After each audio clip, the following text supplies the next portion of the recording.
Buenas noches, hermanos y amigos, que el Señor les bendiga a todos. Primera de Pedro, capítulo 1, el verso número 10 hasta el 12.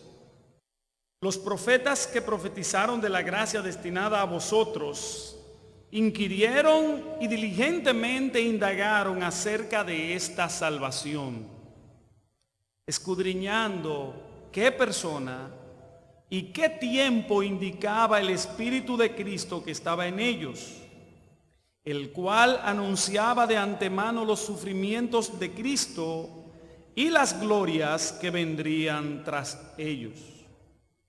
A estos, a los profetas que profetizaron de la salvación, de la gracia, a estos se les reveló que no para sí mismos, sino para nosotros administraban las cosas que ahora os son anunciadas por los que os han predicado el Evangelio por el Espíritu Santo enviado del cielo. Cosas en las cuales anhelan mirar los ángeles. Que el Señor bendiga su palabra en nuestros corazones. Padre, una vez más nosotros te damos gracias, bendecimos tu nombre. Y Señor, como cantábamos, estamos aquí reconociéndote porque tú eres el gran yo soy. El Dios poderoso, el Dios majestuoso, el Dios que lo llena todo. Señor, como terminamos de cantar, tú eres más grande de lo que nosotros imaginamos. Pero dice esa canción, oh, tú eres digno de alabar. Tú eres digno de alabar y por eso te alabamos, Señor, en esta noche. Y te alabamos y te agradecemos por tu palabra santa que nos has dejado, por la cual también pedimos que tú nos dirijas en este tiempo que la vamos a predicar. Pero también, Señor, que el Espíritu que ha de dirigirnos en la predicación dirija los oídos y los corazones de lo que van a escuchar. Para que tu palabra, Señor, sea de edificación y de salvación. Te lo pedimos, Señor, en el nombre de Jesús. Amén. Amén. Herbert George Wells o H.G. Wells le dio vida a la idea de viajar en el tiempo. Este fue el hombre que escribió aquella famosa novela La máquina del tiempo. Y esto se hizo muy popular y muy famoso, fue algo muy novedoso en el tiempo, a mitad del siglo pasado o del siglo XIX. Siglo XX, cuando él escribió su famosa novela. Y las personas en la máquina del tiempo podían ir al pasado, al lugar que ellos se imaginaran, o a la época, así como al futuro. Imaginemos nosotros hoy, ¿cómo sería viajar a una época diferente? Piense en sus adentros ahí, ¿a dónde le gustaría ir o en qué tiempo? O hasta en su propio país. ¿Qué época a usted le gustaría vivir, viajar en la máquina del tiempo? Sería fantástico. Podemos decirle que si los hermanos del Asia Menor, a quienes Pedro escribió esta carta, hubieran tenido acceso a la máquina del tiempo, probablemente ellos habrían optado por viajar a otra época donde ser parte del pueblo de Dios no fuera tan difícil. Probablemente ellos hubiesen optado por usar la máquina del tiempo y quizás viajar a nuestra época y en algunos lugares de manera específica donde ser parte del pueblo de Dios no es tan difícil. Porque como algunos sabrán, después de esta breve pausa que tuvimos en esta exposición de Primera de Pedro, breve pausa quizá de unos 7 u 8 meses, cuidado si un año, nosotros vimos en un primer mensaje introductorio que en esta carta el apóstol Pedro utiliza 22 veces palabras que tienen que ver con persecución, sufrimiento, padecimiento y todo esto por causa del nombre de Cristo. Y es en esa situación que Pedro les escribe a esos hermanos, unos hermanos que estaban pasando un tiempo difícil a causa de la persecución que ya se había desencadenado. Y el apóstol Pedro lo que trata de hacer con esta carta, hermanos, como decíamos, es traer aliento, traer consuelo. Por eso, en el verso 1 y 2 de la carta, aunque Pedro lo describe a ellos en una situación difícil, disperso en diferentes provincias, en el verso 2 le dice, pero ustedes son elegidos según la presencia de Dios Padre, en santificación del Espíritu, para obedecer y ser rociados con la sangre de Jesucristo. Y entonces Pedro le desea gracia y paz os sean multiplicadas. En el verso número 3 hasta el 5, entonces Pedro los invita a alabar a Dios por la gloriosa esperanza que tienen los cristianos. Una esperanza que él describe como viva, que Dios nos ha hecho renacer para heredarla. Una herencia que es incontaminada, inmarcesible y que está reservada en los cielos para nosotros, los creyentes. Le dice Pedro a ellos, y le dice Pedro, para ustedes que son guardados por el poder de Dios. Aunque ustedes estén padeciendo persecución, no pierdan de vista que ustedes están siendo guardados por el poder de Dios. Luego Pedro, porque a pesar del aliento que esta carta trae, es muy realista. Pedro no trata de esconder o maquillar el hecho de que ellos están padeciendo. Luego le dice que esa herencia se va a revelar en el tiempo postrero. Y le dice verso 6, en lo cual ustedes se alegran, aunque ahora por un poco de tiempo tengáis que ser afligidos en diversas pruebas. Diversas pruebas. Y Pedro entonces habla del propósito de la prueba, para que sometida a prueba vuestra fe, que tiene más valor que el oro, y el oro se daña, se pierde, es probado con fuego. La fe de ustedes, que vale más que el oro, también necesita ser probada con el fuego de la prueba, para cuando Jesucristo venga, esa fe sea hallada digna de alabanza, cuando Jesucristo sea manifestado. Y él dice de Jesucristo, verso 8, a quienes ustedes aman sin haberle visto. Esa es la fe y el amor a Cristo, a quien ustedes aman sin haberle visto, en quien creyendo, aunque ahora no lo veáis, os alegráis con gozo inefable y glorioso, obteniendo el fin de vuestra fe, que es la salvación de vuestras almas. Y en todo ese pasaje, el apóstol Pedro, de diferente manera, está hablando de la salvación. La presenta como una herencia que está guardada con unas condiciones maravillosas y que está guardada en el cielo. Pero varias veces él habla de la salvación. Y del verso número 10 hasta el 11, el apóstol Pedro, mire cómo dice el 10, los profetas que profetizaron de la gracia, es decir, de esta salvación, destinada a vosotros, inquirieron y diligentemente indagaron acerca de esta salvación. Los profetas que profetizaron de esta gracia. Yo decía hace un momento que a estos hermanos les hubiese gustado, si hubiesen tenido la opción de la máquina del tiempo, de ir a otro tiempo, a otra época, donde no se sufriera tanto. Si fuera usted, ¿dónde le gustaría estar? Pensando en el pasado, quizás al tiempo de Moisés, siendo liderado por Moisés y todas esas aventuras que ellos tuvieron que vivir. O quizás en el tiempo de David estar en el palacio, o ver el majestuoso templo que construyó Salomón con toda esa gloria, y estar cerca de Salomón, un hombre con toda esa riqueza, esa sabiduría. O quizás hasta haber estado en el tiempo de Cristo. Bueno, pues mire, déjeme decirle que lo que Pedro le está diciendo a ellos y también a nosotros es que el tiempo que a ellos les ha tocado vivir es un tiempo mucho mejor que el tiempo que vivieron los antiguos, los profetas, porque el tiempo de ellos y el nuestro es un tiempo de cumplimiento de la profecía, de ver todo lo que Dios le había prometido. Y eso es lo que Pedro le está diciendo a ellos, a quien le quiere comunicar. Los profetas del pasado, ellos estaban allí, estaban profetizando. ¿Y sabe qué? Estaban profetizando acerca de la gracia que se iba a traer a ustedes. Yo quiero, mis amados hermanos, sobre todo, llamar vuestra atención a esta expresión: los profetas que profetizaron de la gracia destinada a vosotros.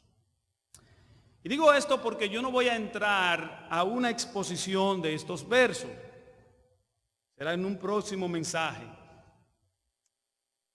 Lo que quiero hacer, hermanos, es, tomando en cuenta lo que Pedro dice aquí, es para no probar, hermanos, a través del Nuevo Testamento, las Escrituras, que nosotros no debemos darle un uso diferente al Antiguo Testamento que el que le damos al Nuevo. Espérate, Feliz Mario, que ahora sí no entendí. Usted empezó hablando de una cosa y ahora va a hablar de otra. Parece. Por eso dije, hermano, presten atención a lo que Pedro está diciendo aquí. Los profetas que profetizaron de la gracia destinada a vosotros. Y nosotros pudiéramos empezar diciéndole a Pedro, ¿cuáles profetas? ¿Cuáles profetas fueron los que profetizaron acerca de la gracia que ustedes iban a recibir, que nosotros recibimos hoy? Obviamente, hermano, que los profetas del Antiguo Testamento. Y lo que quiero ver, hermanos, es que lo que Pedro está diciendo, esa expresión de Pedro nos hace a nosotros pensar en la Biblia, como vamos a ver más adelante, en un solo libro, y también que el evangelio que nosotros predicamos hoy, que la gracia destinada a nosotros, no es algo que nosotros nos inventamos, que Dios se inventó a última hora. Pero ¿por qué dedicarnos a eso, este tiempo que tenemos por delante? Bueno, hermanos, lamentablemente, porque hay una tendencia que enseña que el Antiguo Testamento no se escribió para nosotros, para la iglesia. Y yo no tengo absolutamente que probar nada en cuanto a eso. Yo voy a permitir que sea la Biblia que nos diga qué es lo que ella enseña sobre eso. De hecho, hermanos, hay personas que se refieren a algunas cosas del Antiguo Testamento diciendo como eso estaba en la ley. Escuché en una conferencia que estaba a un hermano que predicó acerca de la santidad basado en el Salmo 15. Usted quiere ver lo que es santidad, mire el Salmo 15. ¿Quién entrará a la presencia de Dios? El de mano santa, el de esto. Y después que ese hermano predicó, había una sesión de preguntas y respuestas, y uno de los panelistas le hicieron una pregunta, y él cuando iba a responder, yo no recuerdo lo otro que él dijo, pero eso sí se me quedó muy bien ahí. Él dijo, no, porque el hermano basó su predicación en la ley. Y obviamente no estaba diciendo eso como un halago. Me dio mucha tristeza esa expresión. Otra expresión que usted ha oído, fruto de esa tendencia a considerar el Antiguo Testamento como una cosa y el Nuevo como otra, es el Dios del Nuevo Testamento no es el mismo Dios del Nuevo Testamento. ¿Usted ha oído eso? No me diga que soy yo el único extraterrestre. Sí, hermanos, si hacemos una división que incluso llegamos hasta dividir a Dios, a transformar a Dios. En el Antiguo Testamento, hermano, lo que vemos en los escritos que están en el Antiguo Testamento, para entonces no dividirlo yo también, es a Dios castigando de manera severa el pecado de todas las naciones impías, incluyendo la del impía Israel. ¿Y sabe qué vemos en el Nuevo Testamento? A ese mismo Dios castigando el pecado de la manera más severa como nunca antes lo había hecho. ¿Sabe cómo? Tomando a su propio hijo y matándolo en la cruz por nuestros pecados. El mismo Dios, el único Dios. Y ese mismo Dios es que dice en Apocalipsis que tomará a todos los impíos que no se arrepientan y los lanzará al lago de fuego y azufre. Y dice la Escritura que allí será el lloro y el crujir de dientes. Porque el Dios justo y santo, que por su santidad no podía tolerar el pecado y por su justicia tenía que castigarlo, en el Nuevo Testamento hará lo mismo. Así que, hermanos, yo tengo 3 argumentos que presentar en esta noche, tomando en cuenta lo que Pedro dice. ¿Usted recuerda qué es lo que Pedro dice? Los profetas que profetizaron de la gracia destinada a vosotros. Tres argumentos, hermano, para ver que nosotros no podemos, no debemos hacer esa división de la Biblia, que quizás algún día, hermanos, enseñemos todas las consecuencias funestas que ha traído eso al pueblo de Dios. Primero, hermanos, la Biblia es un solo libro con una sola historia sobre una sola persona. La Biblia, hermano, es un solo libro con una sola historia sobre una sola persona que se llama Jesucristo. Jesucristo. Hermanos, desde Génesis, ¿sabe lo que hizo Dios prefigurando, tipificando a Cristo? Que cubrió a Adán y a Eva con la piel de un animal.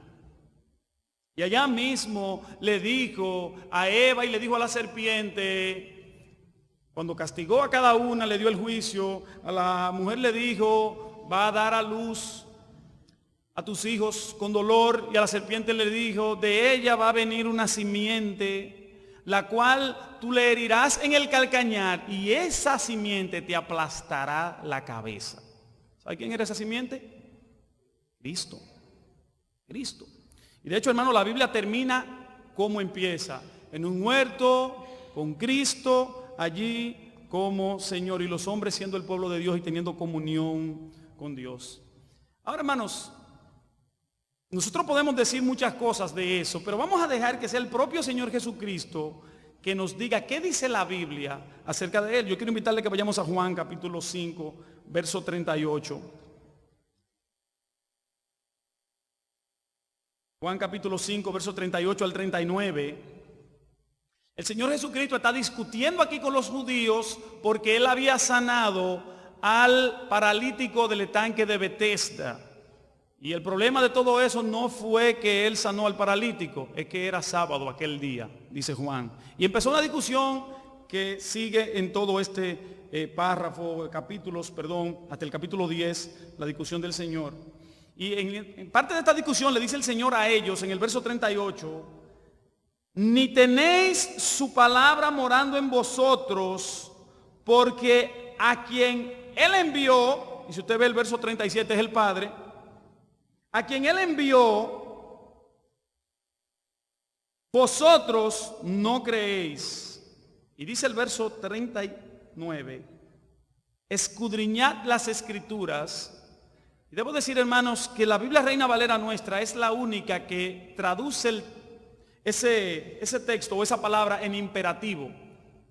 Las otras versiones dicen, ustedes escudriñáis, ustedes indagan las Escrituras. ¿Sabe por qué? Porque a ustedes les parece que en ellas tienen la vida eterna. Y dice Cristo, ¿sabe qué?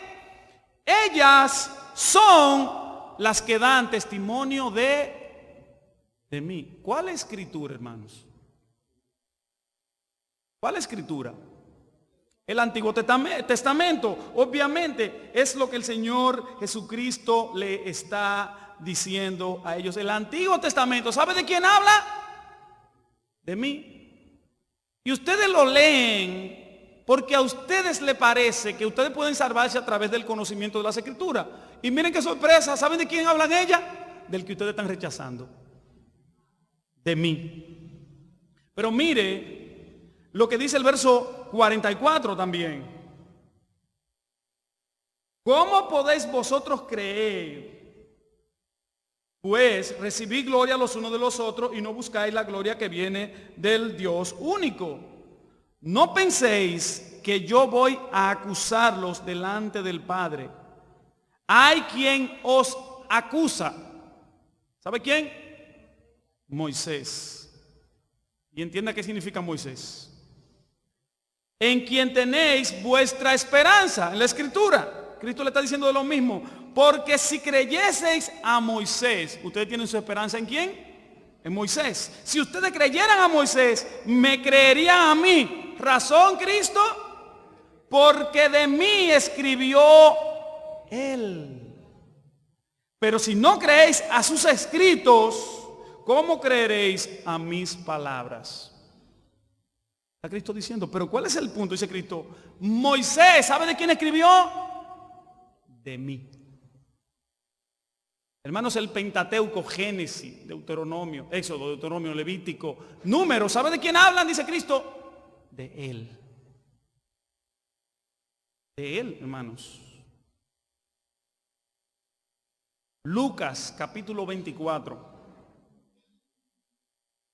Yo voy, hermanos, solamente leyendo los textos y diciendo algunas cosas, permitiendo que sea la propia Escritura la que vaya diciéndonos a nosotros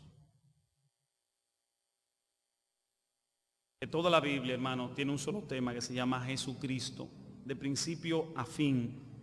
Como nosotros hemos visto aquí, hermano, todo el sistema, todos los sistemas de sacrificio, de templo, de tabernáculo, de ofrendas que se hacían en el Antiguo Testamento, ¿sabe a qué apuntaban? Decían, eso es Cristo, míralo allá, pero era una sombra. Y dice el autor a los Hebreos, ya llegó Cristo, ya no vemos la sombra solamente caminando, es la figura misma de las cosas, Cristo con su sacrificio perfecto. Lucas 24, recuerde que este es el pasaje donde Cristo ha resucitado y los discípulos, dos discípulos van camino a Emaús y van con el grito al cielo, con el moco para abajo, como decimos en buen dominicano, llorando porque su esperanza se acabaron. Cristo murió y le dice en el verso 17, ¿qué pláticas son estas que tenéis entre vosotros mientras camináis? ¿Y por qué estáis tristes? Y aquí dice uno que se llamaba Cleofas, ¿eres tú el único forastero en Jerusalén que no ha sabido las cosas que en ella han acontecido en estos días? ¿Dónde tú estabas, hombre? Oye, me pasó. Hermano, eso fue como decirle, mira, tumbaron la Torre Gemela y el único en el mundo que no se enteró fuiste tú. ¿Dónde tú estabas? Y le dice Cristo, ¿qué cosas? Oiga, todavía, ¿qué cosas? Y ellos le dijeron, de Jesús Nazareno, que fue varón profeta, poderoso en obras y en palabras delante de Dios y de todo el pueblo, y cómo le entregaron a los principales sacerdotes. Este era su gran problema. Y nuestro gobernante a sentencia de muerte y le crucificaron. Y escuche qué grito ahora. Pero nosotros esperábamos que Él era el que iba a redimir a Israel. Y ahora, además de todo eso que ya era demasiado, hoy es ya el tercer día que esto ha acontecido. Y paso al verso 25. Y después que ellos le dicen algunas cosas malas a las mujeres, mira, nos dijeron que no. Dice Cristo, oh insensatos y tardos de corazón para creer todo lo que los profetas han dicho. ¿No era necesario que el Cristo padeciese estas cosas y entrara en su gloria? Y ahora escuche lo que hizo Cristo. Verso 27. Y comenzando desde y siguiendo por todos los, les declaraba en todas las, lo que de quién decían, de Él. De Él, todo lo que de Él decían. Verso 44 hasta el 46.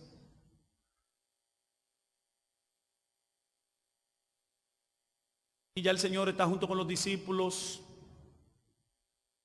Le ha pedido, ellos no creen que sea Él. Le ha dicho, mira, tóquenme, que yo, un espíritu no tiene cuerpo. Es más, denme un pedazo de pan, de pescado, me lo voy a comer. Dice el verso, y lo tomó y comió delante de ellos. Y el 44, y les dijo, estas son las palabras que os hablé estando aún con vosotros. ¿Qué? Que era necesario que se cumpliese todo lo escrito de mí en la ley de Moisés, en los profetas y en los salmos. Y esa, hermano, era la división que hacían los judíos y la hacen hasta hoy para ello formar el canon de los escritos del Antiguo Testamento. Moisés, la ley, los profetas y los salmos. Entonces les abrió el entendimiento para que comprendiesen las escrituras. Y les dijo, así está escrito. Y así fue necesario que el Cristo padeciese y resucitase de los muertos al tercer día. Hermano, Cristo creía que toda la escritura del Antiguo Testamento, ¿sabe de quién hablaba? De Él. Y eso era lo que le enseñaba. Hermano, el Nuevo Testamento, nosotros lo vemos y leemos cómo los autores del Nuevo Testamento, inspirados por el Espíritu Santo, reinterpretan muchas partes del Antiguo Testamento a la luz del caso de Cristo. Por ejemplo, cuando usted lee a Génesis, usted lee la historia de Abraham, y usted lee todos los trabajos que esta gente tuvieron para tener este muchacho, y ese es tu simiente, y te voy a hacer de ti una gran nación. Y cuando uno lee el Nuevo Testamento y lee a Pablo en Gálatas, Pablo dice, y no habla de simientes, sino que dice simiente en singular. Dice Pablo, ¿y sabe qué? La simiente no era Isaac, era Cristo. De modo que todos los que son de Cristo son descendientes de Abraham, espiritualmente hablando. Pero hay una profecía en Mateo 2:15, dice la Escritura. Yo quiero que leamos ese texto, que lo coloqué de último ahí. Es sorprendente, hermanos, cómo Cristo, toda la Escritura tiene que ser interpretada a la luz de Cristo. Usted sabe que esta es la huida a Egipto y la matanza de los niños. Yo solamente leo el verso 15, Mateo 2:15. Y estuvo allá hasta la muerte de Herodes. Recuerda que Herodes quería matar a todos los muchachitos y María y José huyeron para Egipto. Y dice, y estuvo allá hasta la muerte de Herodes, para que se cumpliese lo que dijo el Señor por medio del profeta, cuando dijo, de Egipto llamé a mi hijo. Me dirá, ¿y qué es lo de especial que tiene? Bueno, que Mateo está diciendo para que se cumpliese lo dicho por el profeta. Y lo que él está citando es Oseas, capítulo 11, verso 1, donde Oseas está hablando de un hecho histórico cuando Dios llamó a la nación de Israel de Egipto. ¿Sabe lo que dice Mateo? Era una profecía que apuntaba a Cristo. Histórico, reinterpretado en el Nuevo Testamento a la luz de Cristo, hermanos. Por eso, hermanos, nosotros decimos que la Biblia es un solo libro con una sola historia acerca de una única persona que se llama Jesucristo. En segundo lugar, y de manera más breve, el evangelio, hermanos, que los destinatarios de Pedro, a quien Pedro le dice, los profetas hablaron de la salvación que venía a ustedes. Ese evangelio, hermanos, y el evangelio que tú y yo hemos creído, como yo decía hace un rato, no es algo que Dios se inventó en el camino porque le fracasó el plan A y se inventó un plan B. Porque la iglesia tampoco es un paréntesis, como dicen algunos. Mira lo que dice Romanos, capítulo 1.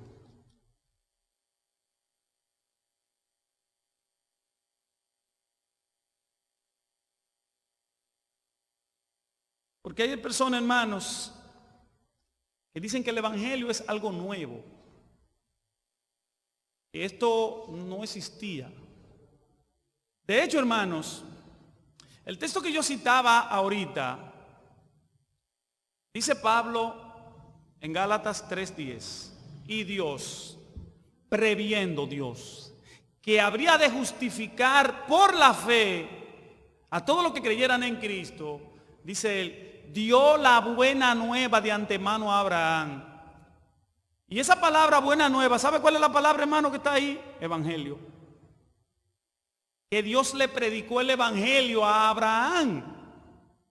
Ahora lea Romanos 1, verso 1.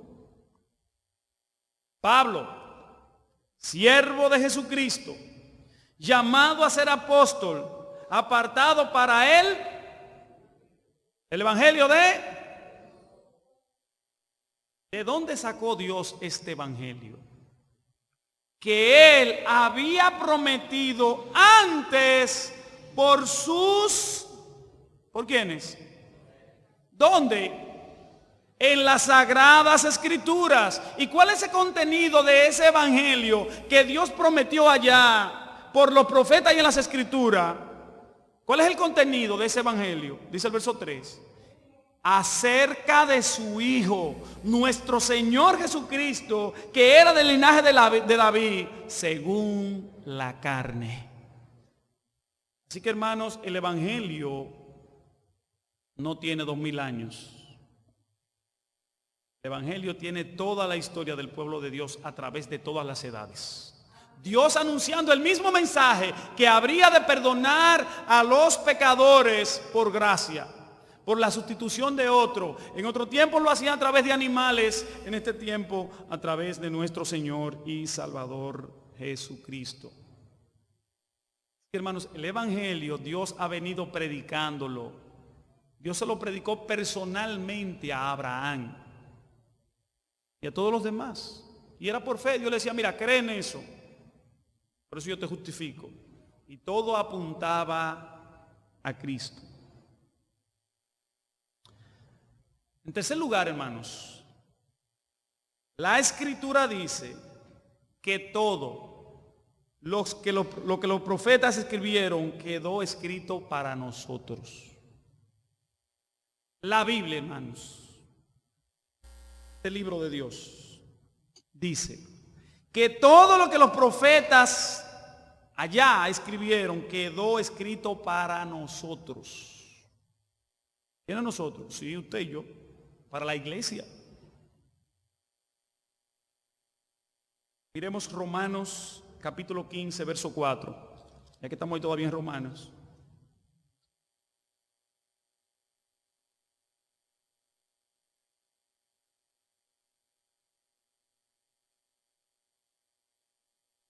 Romanos 15, 4. Porque las cosas que se escribieron antes. ¿Cuándo se escribieron? Para nuestra enseñanza se escribieron, a fin de que por la paciencia y la consolación de esa escritura, ¿sabe qué va a pasar con nosotros? Tengamos esperanza. Dice Pablo aquí, las cosas que se escribieron antes fueron para nuestra enseñanza. No fue solamente para contarle historia bíblica a los muchachitos de que David derrotó a Goliat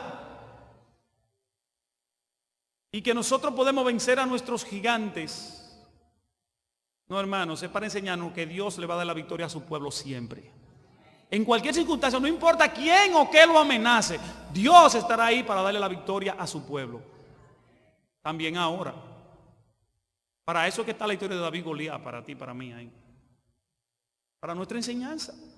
Para que por la consolación que trae esa escritura, nosotros tengamos esperanza. Pero cuando se nos enseña, hermano, que todo eso tiene que ver con una historia antiquísima, con el pueblo de Israel, el pueblo de Dios va a menospreciar la escritura, el Antiguo Testamento, y no va a encontrar ninguna aplicación, porque eso no tiene que ver conmigo. Mas sin embargo, hermano, nos dice aquí la escritura que eso se escribió para ti y para mí. Para ti y para mí. Primero a los Corintios capítulo 10. Primero a los Corintios capítulo 10, verso 4 al 6.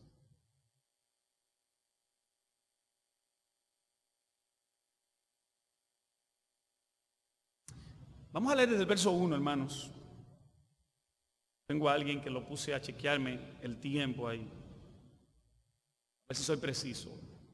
Verso 1, primero a los Corintios 10. Porque no quiero, hermanos, que ignoréis que nuestros padres, él está hablando a los griegos, Corintios aquí, Pablo. Que nuestros padres todos estuvieron bajo la nube en el Éxodo. Y todos pasaron el mar. Entonces sabe la historia, ¿no, verdad? Y todos en Moisés fueron bautizados en la nube y en el mar. Y todos comieron el mismo alimento espiritual, el maná que descendió del cielo. Y todos bebieron de la misma bebida espiritual, porque bebían de la roca espiritual que los seguía. Y dice Pablo, ¿sabe quién era esa roca? Cristo. Pero de lo demás de ellos no se agradó Dios, por lo cual quedaron postrados en el desierto. Y ahora dice Pablo, mas estas cosas sucedieron como ejemplo para ellos.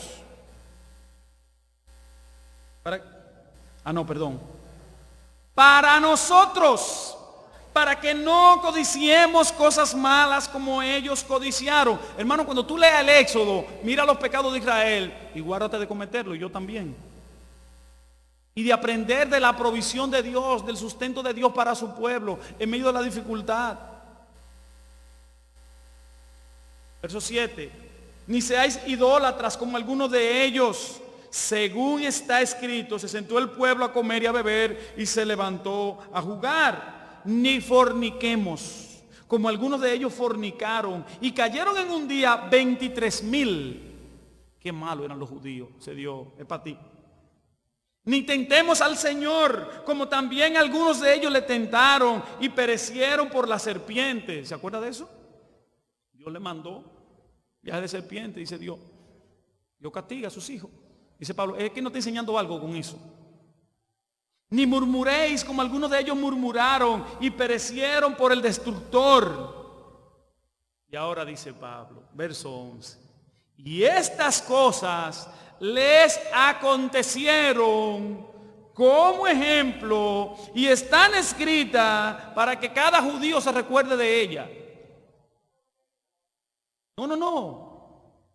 Y están escritas para amonestarnos a nosotros, a quienes han alcanzado los fines de los siglos.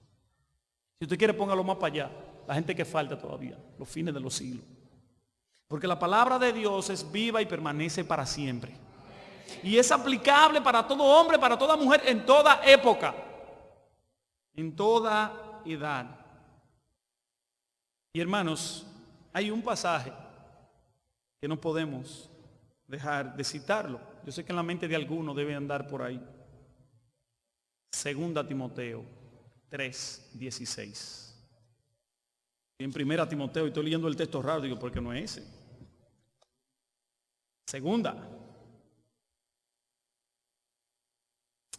Verso 15, Pablo le recuerda a Timoteo, él le está recordando algunas cosas y le está advirtiéndole del futuro también. Y él le dice, verso 15, y que tú, Timoteo, desde la niñez has sabido que las escrituras, echa mano de ellas, las cuales te pueden hacer sabio para la salvación por la fe que es en Cristo Jesús. ¿Y sabe por qué, Timoteo, la escritura te pueden hacer sabio para la salvación por la fe que es en Cristo Jesús? Y hermano, ¿cuál es la escritura que Timoteo sabía desde niño? El Antiguo Testamento. Dice Pablo, ese Antiguo Testamento que tú te enseñó tu mamá Loida y tu abuela Eunice, es así, no sé si estoy poniendo a una abuela y la otra madre, pero le dice, ¿sabe qué? Esa escritura te puede hacer salvo por la fe, no por obra, no por los sacrificios, no, en Cristo Jesús. En Cristo Jesús. Porque todo lo que decía esa escritura que ellos leían, hablaba de Cristo Jesús. Apuntaba a Cristo Jesús y seguía siendo salvación por fe y por la gracia de Dios como siempre. ¿Por qué puede hacer eso, Timoteo, esa escritura? Por su origen. Toda la escritura, recuerde, hermano, toda la escritura del Antiguo Testamento es inspirada por Dios y útil para enseñar. Y hermano, todo el Antiguo Testamento, todo el consejo de Dios es útil para enseñar, para redarguir, para corregir, para instruir en justicia, a fin de que el hombre de Dios, entiéndase ahí, toda persona que cree en Cristo, que ha sido salvo por la fe en Cristo Jesús, todo hombre, toda mujer, sea perfecto, enteramente preparado para toda buena obra. Pablo le dice a Timoteo y nos dice a nosotros, hermanos, toda la escritura Dios la inspiró con el mismo propósito, la de allá y la de aquí. Primero, que sean capaces de guiar a todos los hombres y a todas las mujeres a la salvación por la fe, que es en Cristo Jesús, y para capacitarlos para vivir una vida santa. Por eso le dice ahí todo lo que hace la Escritura. La Escritura enseña, redarguye, convence, corrige, instruye, para que estemos preparados para toda buena obra. Así que, mi amado hermano, cuando tú escuches a alguien diciendo que el Antiguo Testamento es una cosa y el Nuevo es otra, levante las orejas. Yo no le voy a decir que haga nada, levante las orejas.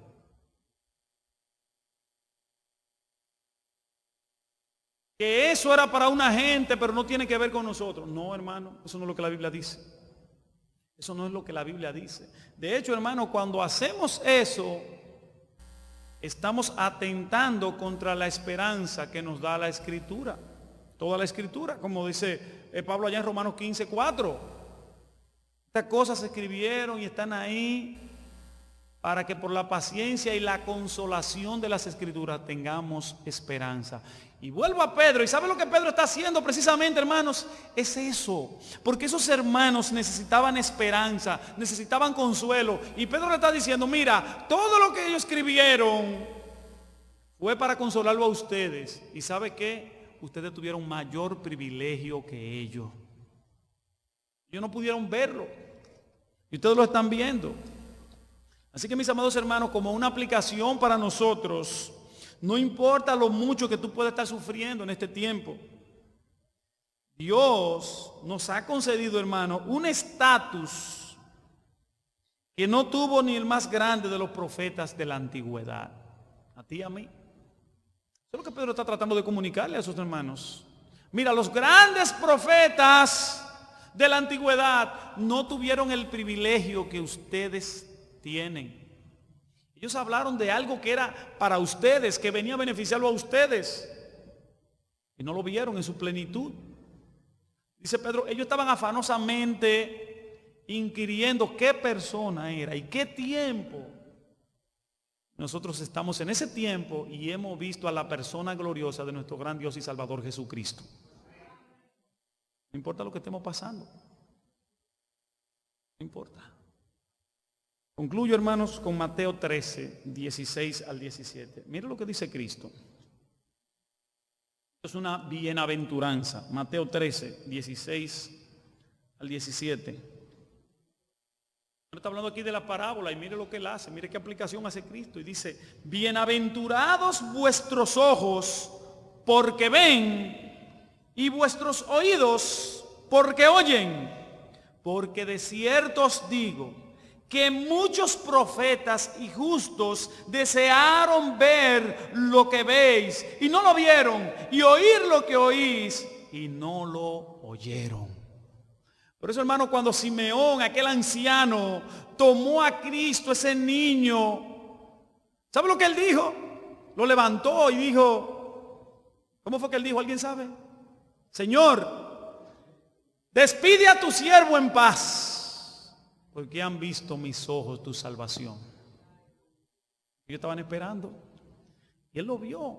Dice escrito aquí, gócense porque ustedes lo vieron. Nosotros, hermanos, debemos gozarlo en esa salvación, como dice Pedro, aunque ahora tengamos que ser afligidos por un poco de tiempo, porque Dios nos ha concedido estar en un tiempo sin tener que viajar en la máquina. Cristo nos colocó en el tiempo ideal en sus planes, y aquí estamos tú y yo disfrutándolo y podemos gozarnos en ello. Y a los amigos que están aquí en esta noche, ese Dios, dice Pedro, ellos profetizaron de la salvación. Y la Escritura habla de la salvación por la fe. Y eso no es desde hoy. Dios ha estado siempre proclamando, anunciando a los hombres el deseo de salvarlos. Anunciándoles que Él iba a enviar a su Hijo Jesucristo a morir por nuestros pecados. Y en esta noche, usted no tuvo que viajar a la máquina del tiempo y colocarse en el futuro. Dios mismo te puso aquí para que fuera testigo de este tiempo, pudiera ver su palabra, oír, saber, conocer que el Hijo de Dios vino y murió en la cruz del Calvario por nuestro pecado y resucitó al tercer día, y que está reinando en gloria y que volverá por segunda vez a establecer su reino de justicia que no tendrá fin.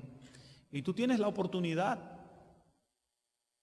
Tienes una maravillosa oportunidad de creer en Cristo ahora y ser partícipe de este tiempo glorioso que Dios concede a todos aquellos que creen en su Hijo Jesucristo. Pueda ahí donde está orar a Dios y pedirle perdón por sus pecados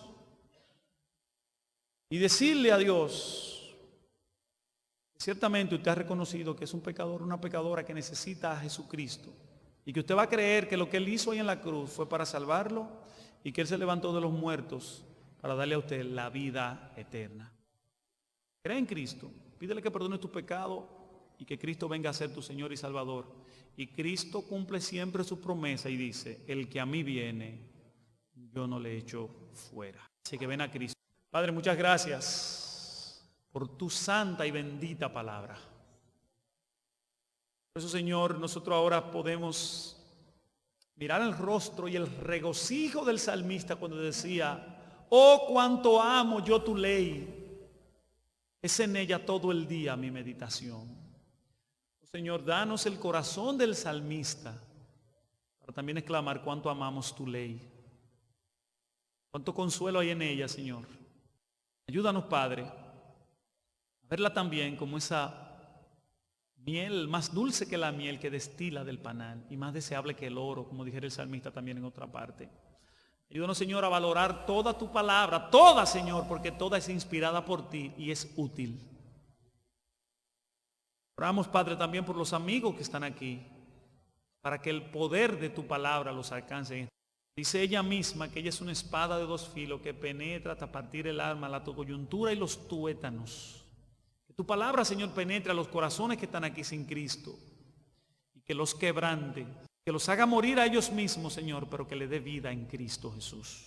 A nosotros danos el gozo, Padre, no solamente de apreciar tu palabra, sino de ver a algunos que están aquí sin Cristo venir al arrepentimiento y la fe. Gracias, Señor, alabamos tu nombre, te bendecimos, que a ti sea toda la gloria, en Cristo Jesús nuestro Salvador. Amén. Amén. Dios le bendiga, hermano.